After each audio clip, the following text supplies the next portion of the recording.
どうも、ワンピース女と解く仮面 YouTuber、ゆでてなんぼのゆでらんぼです。ありがとうございます。いいね。チャンネル登録してね。今回考えたいのは、太陽の神ニカと僕の10年前の考察です。一緒に考えていきましょう。よろしくお願いします。ただし最新話をまだ読んでいない人は、大いにネタバレを含む内容ですから、今すぐ動画をストップさせてください。よろしいでしょうか？行きましょう。ワンピース考察を2010年に始めて、早14年。ワンピースの古参ファンは数入れど、表で活動しているワンピース考察者としてはかなり古株になりましたが、ここで皆さんが疑問に思うのが、14年もワンピース考察をしていて、お前は太陽の神ニカの存在を感じていたのか？これでしょう。今回は恥ずかしながら過去の自分の考察を振り返って、太陽の神ニカを感じていたかどうかを確認してみます。なぜなら、太陽の神ニカ登場以来、ニカは後付けだという意見も見られるからです。そういったことを発信しているブログなどもありますが、結論から言えば個人的には太陽の神ニカは後付けではない。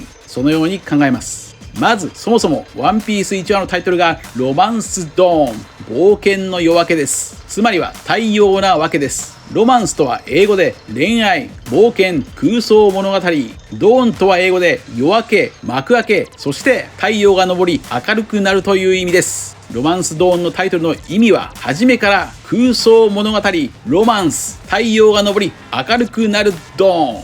このように捉えることが可能なのです。太陽の神ニカとはゴムそのものであり、空想のまま自由に戦う解放の戦士。人々を笑顔にする世界で最もふざけた能力です。そして太陽が昇り明るくなる。これは日本ではシラムと言います。だからギアフィフス、ルフィの技名は白いと書いてドーンと読む。そしてコミックス一巻のルフィもまるで水平線から太陽が昇っているみたい。さらに通常なら空を青く塗るところを一巻では空を白く塗っている。白いイコールドーン。ちなみに同じような表紙の60巻の空は青いです。さらにルフィは1話で2ヒット笑っている。2話でもルフィは2ヒット笑っている。笑いは明らかに印象付けられています。しかも1話の最初のコマでロジャーはニヤッと笑っている。ニヤイコールニカ。カタカナのヤは日本人であればカと読めるかもしれない。俺の財宝か。欲しけりゃくれてやるぜ。ニカ。探してみろ。この世の全てをそこに置いてきた。とも読める。おいおい、こんなのこじつけだろ。ふざけてる。そう思うかもしれませんが、ワンピースとは世界で最もふざけた能力を持った主人公が笑い話という島を目指す漫画なのです。さらにルフィが序盤のシロップ村で戦った相手はキャプテンクロ。黒 VS 白。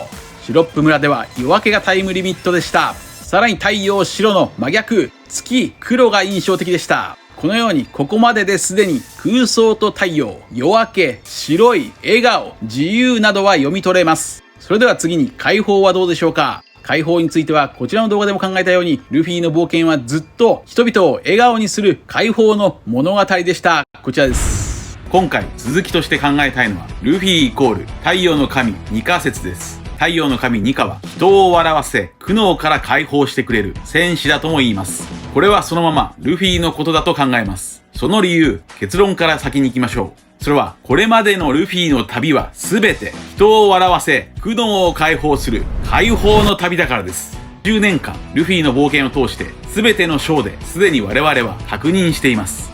それが最も描かれているのは太陽がシンボルである国、アラバスタ王国でしょう。アラバスタではクロコダイルに雨を奪われ支配されそうになっていましたが、ルフィがクロコダイルを撃破してビビに笑顔を与えました。そんな戦いの後、213話では騒がしく食べるルフィの姿を見て嫌悪していたアラバスタの兵士たちが徐々に笑顔になる様子が描かれています。そんな解放がタイトルに使われたのは175話、解放。その扉絵には白い髪のルフィと太陽の紋章。それは赤いベールに包まれている。さらに僕はニカとはゴムの木の樹脂の幻獣であると考えていますから、ここでは木が赤いベールに包まれている。ちなみにルフィの目の下にも木って書いてある。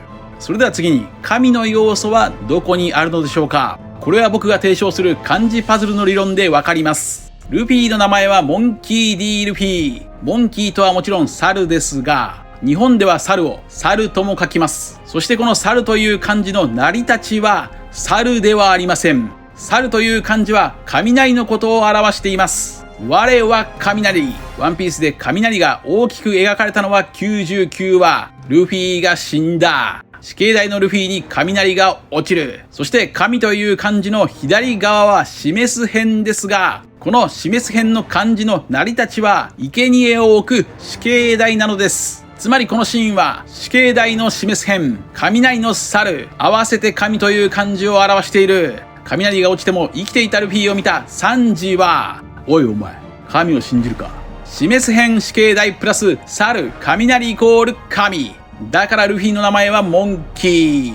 いやいや、それならルフィの家族はモンキー D ドラゴンとモンキー D ガープは雷の要素がないだろう。そのように考えるでしょう。しかし僕はこちらの動画でドラゴンの能力は雷、サンダーバードだと考えました。そしてガープは明らかに口うるさい雷親父です。モンキーイコール雷。